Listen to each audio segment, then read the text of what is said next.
tapa for breakfast with egg, rice, vegetable, lettuce, vegetable, and tomato. Napakasarap nito guys. Ang tapa namin. Ang menu natin for today, gagawa tayo ng pork tapa. Ganito kanipis ang ginagawa ko paghiwa sa baboy. Pwede rin sa halip na baka, baboy ang gagawin kong tapa. I-marinate na natin ito. Lagyan natin ng bawang. Kailangan guys, maraming bawang pag gagawa ka ng tapa.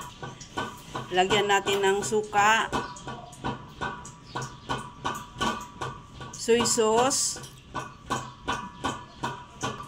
paminta powder, brown sugar,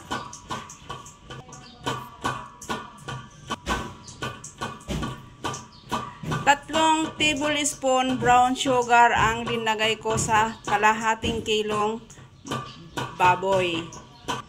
Pag ako'y gumagawa ng tapa, nilalagyan ko ito ng honey.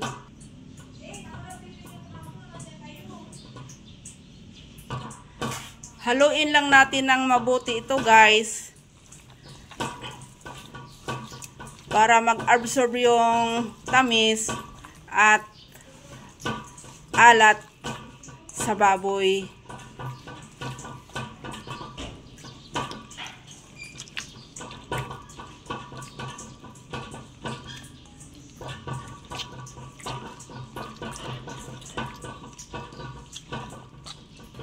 One tablespoon asin. Haluin lang ng mabuti para mag-absorb lang yung alat at tamis sa loob ng karne. Pwede rin kayong gumawa ng tapa na manok. Nasa sa inyo guys kung anong gustong gawin niyo na tapa. Manok ba, baboy ba, o baka.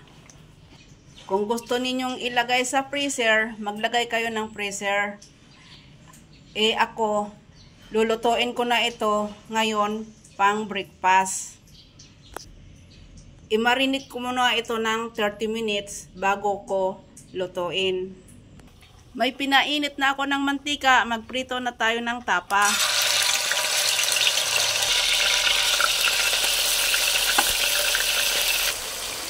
Pag gumawa kayo ng tapa guys, pagkahugas ninyo sa karne, pigaan nyo ng mabuti para hindi ito magtutubig bago ninyo timplahan.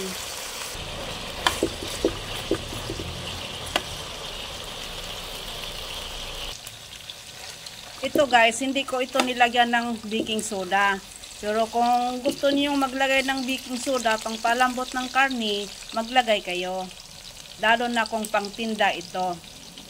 Luto na ito, hahanguin na natin.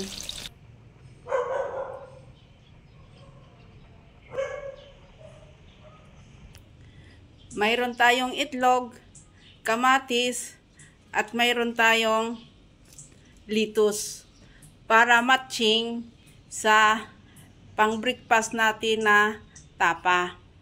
Nagpainit na ako ng mantika, ilagay na natin ang itlog.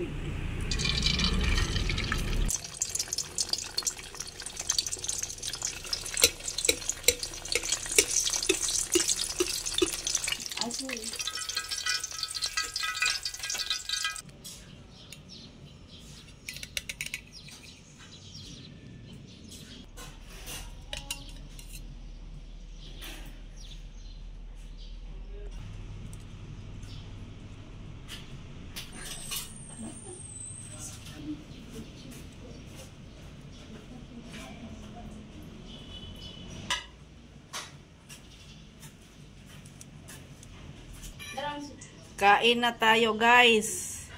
Yan na ang pork tapa natin for breakfast.